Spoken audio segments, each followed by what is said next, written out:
TV Patrol. Usamis nakabaton og portable automated external defibrillator device.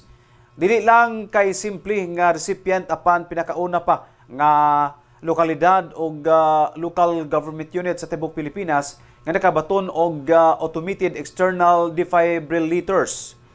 Usa ka handy device nga gamiton sa pag-revive sa usa ka individual nga aktual nga giatake sa sakit sa kasing-kasing sa residensya ba sa biktima o samtang anaa sa publikong lugar.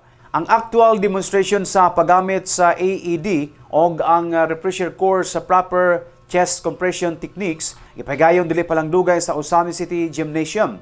Kini nga training giapilan sa mga empleyado sa City Hall, uniformed personnel, barangay official o barangay health workers.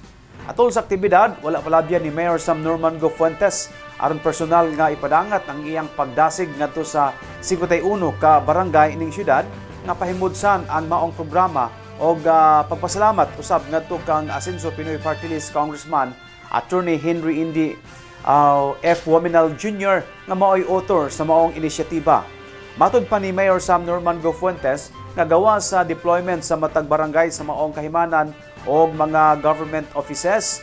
Aduna usay team nga ipahimutang sa mga tourism site, mga papublikong lugar, airport o pantalan.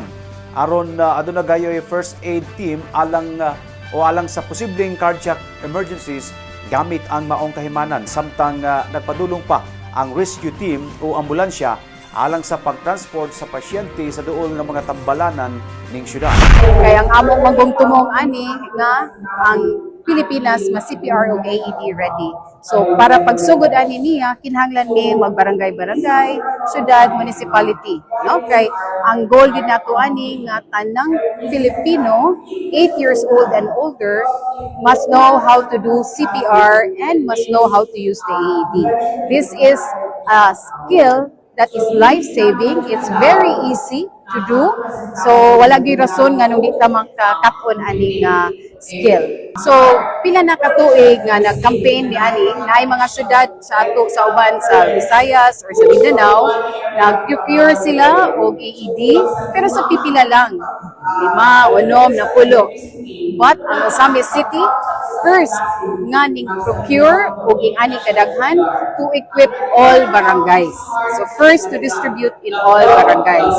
So that's a very momentous nga kanang accomplishment yun para sa City of Ozamis.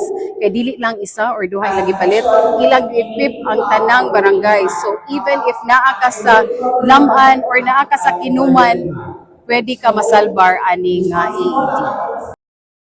One TV Patrol.